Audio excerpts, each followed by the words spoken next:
channel ko. Pag nagustuhan nyo yung video ko ito, please like, share, and subscribe. Pakihitin na rin yung notification bell para updated kayo sa mga ang tips ko naman po sa inyo ngayon ay ang i-share ko sa inyo ngayon ay yung tips para mapanatili natin na namumulaklak yung ating mga bougainvillea, lalo na yung mga grafted, kagaya dito, o kahit yung mga hindi grafted kagaya dito. Ito yung mga, alam niyo itong mga variegated pala. Pansin nyo ba na gusto pala araw-araw na didiligan? Ito dinilagay ko dito, araw-araw ko diniligan. Lumabas ng gusto yung variegated niya, saka nagkumpisa siyang mamulaklak. Ayaw pala niya yung ano, natadry ng gusto. Ewan ko lang bakit yung aroma lang naman, kasi marami naman klase tayo ng mga bougainvillea. Tinitrim ko na din. Pero dati, hindi ko dinidiligan araw-araw. Parang dry ang ano niya, ang mga variegated niya. Pero kung inaraw-araw ko ang dilig, nakita nyo na mulaklak pa siya. Ang ganda. Pati dito, nakita nyo yung dahon niya. Hindi nagkaganito dati. Ito, nagbubulaklak na rin. Pero naglumabas yung mga dahon na ganito, yellow-yellow. Diba ang ganda? Ewan ko, mamamalaklak na rin siguro yan.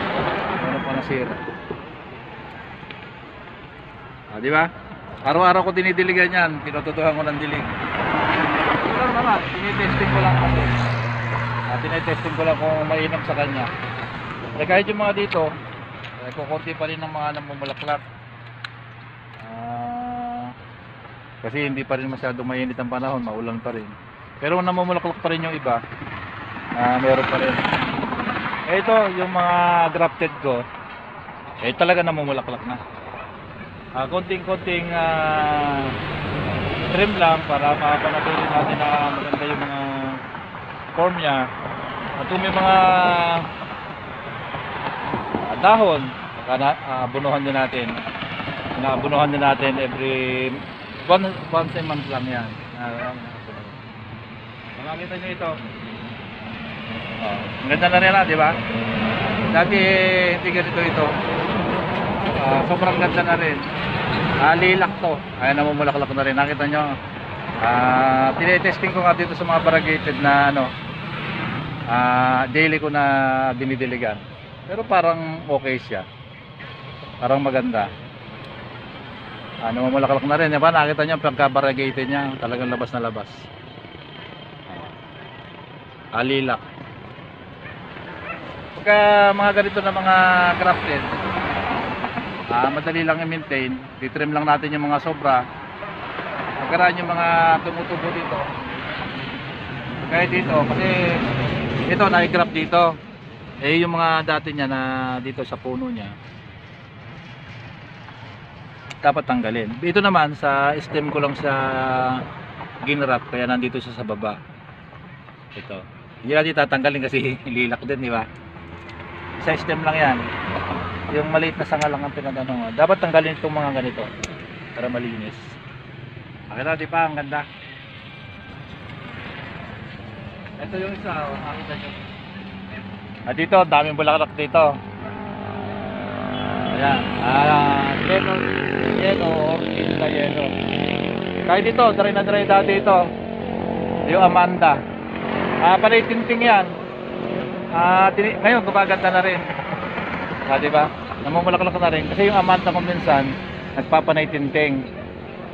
Gumaganda na rin. Sinusubukan ko ang diligan palagi. Pero huwag naman yung ulan na ulan Ito dapat dito yung mga ganito, grafted. Tatanggalin natin itong mga, nakita niya yung mga sumasanga dito sa puno. May damo pa. Maganda pag ganito na papasal-pasal natin. Para din kayo pumapasal ng garden nyo. Ganyan ang gagawin nyo. Pagka may mga grafted kayo. Kahit hindi grafted, alas parehas din naman ang pag-aalaga natin. Para malinis yan, di ba?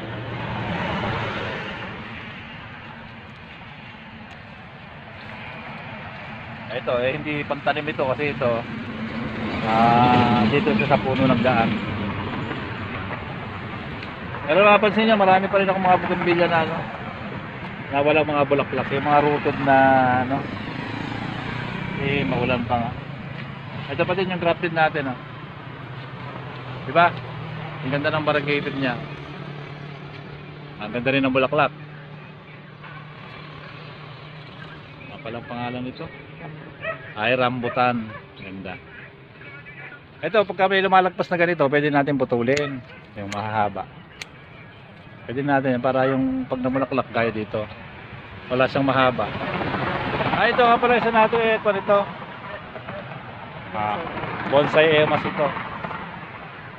Ganyan lang para laging fit yung mga bougainvillea natin, lalo yung mga grafted. Bawasin lang natin yung mga matataas, yung humahaba. Lalo itong rambutan, talagang malaki ito. Kaya ito, mahabang mga sanga nito. Kaya lang, tingnan nyo na may maintain ko na maganda.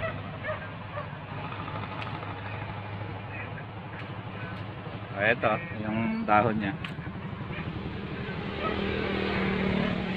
Kilala po ba nyo nitong Christina? Ito, pinagsama ko yung dalawang Christina dito, yung Tiger Christina. Ito yung ganito ang dahon niya. Saka yung Christina na plain ang dahon na ganito. Yung mas nauna. Ito ganito ang bulaklak niya. Ayan, batik-batik. Ang ganda, di ba? Ayan, Christina. Alam mo ba nyo, yung dati, yung una, nagbabago pala siya. Ganito, oh. Naging ganito na. Hindi na siya tiger. Ayan, oh. Dapat ito, pagka ganito, sinay-grab ko yan dyan nga.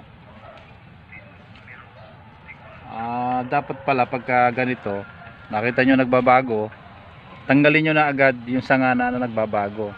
Ito kasi hindi ko natanggal. Kaya, nagkaganito. Dati, hindi pa naman ganito, pero kukunti na ang batik dati. Pero ngayon, lumalabas yung bulaklak niya, ganito na. Kaya ang number 1, pagka nakita nyo nagmamaliw na ganito, yung sanga na nakita nyo na nagbubulaklak ng ganito, tanggalin nyo na. Kagaya dito, tanggalin na natin ito. Ipuno na natin para hindi na siya magkuhan. Yan, dapat tanggalin nyo na ganyan.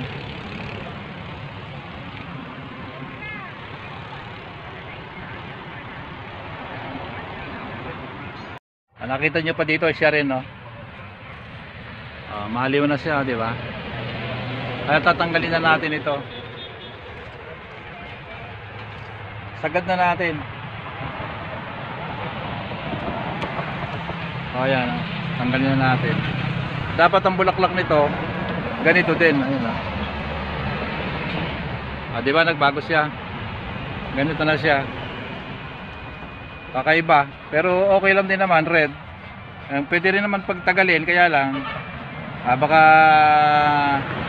yung mga bumili, siyempre kung bumili kayo ng Christina, ganito ang bulaklak, pagkaraan ng bulaklak ng ganito, sasabihin nyo nagpeke kayo, pero hindi, talagang nagbabago siya.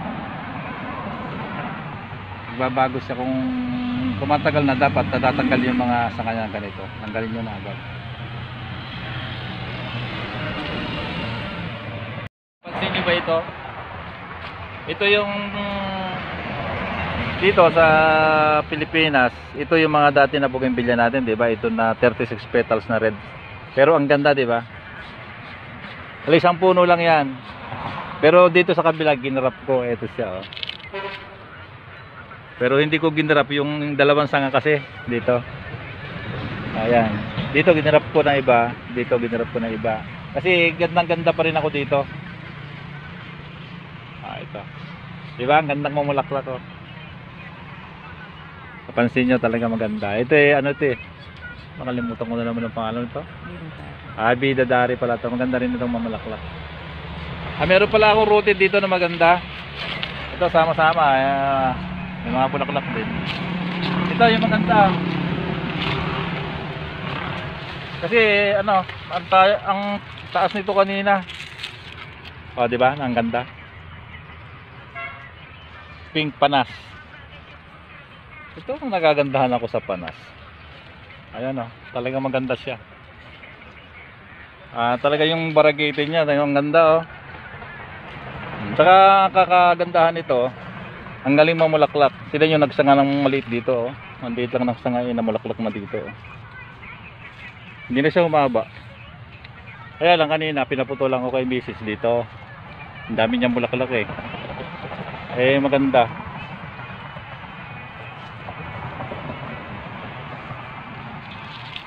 Sabi ko dito. Balik ko na uli. Pinakita ko lang sa inyo. Yeah. Napansin nyo ito. Nagtitinding lang ito dati pero ngayon namamulaklak na. Oh. Grafted din. Yung nakagraft. Ito yung palang pakilala ko sa inyo. Maganda rin ito. Kaya lang kasi ito nung bumagyo matagal na yon, nabaliktad, nabali. Ayan dito, nabali dito. Malago kasi ito eh, nabali yung pinaka-main niya. Kaya ngayon lang nagdahon. Oh. Chili orange. Maganda rin siya. Ganda ito. Ito naman alam na natin ito eh, opal flame. Kaya ganyan yan. Nagtinting siya. Parang nagpanaysa nga, di ba? Ngayon biglang namulaklak. Ayan.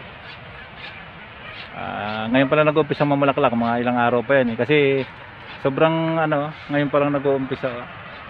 Ang liliit ng bulaklak pero talaga maganda yang opal flame talaga, di ba? Kakaiba siya talaga. Masipag na mamulaklak, mapakaganda pa ng bulaklak. At talaga sa sipag, mapakasipag. Hanggang dito na lang ang video ko, napasel ko natin dito. Kasi marami pa tayo papasel sana pa isa-isa doon. Sa susunod ko ng video sa inyo kasi marami pa akong tips na bibigay sa inyo para makapag-alaga tayo ng ganito. Bougainvillea. Yung mga grafted natin. Madaling alagaan kasi madali pa siya mamulaklak. Nandito na lang at maraming salamat.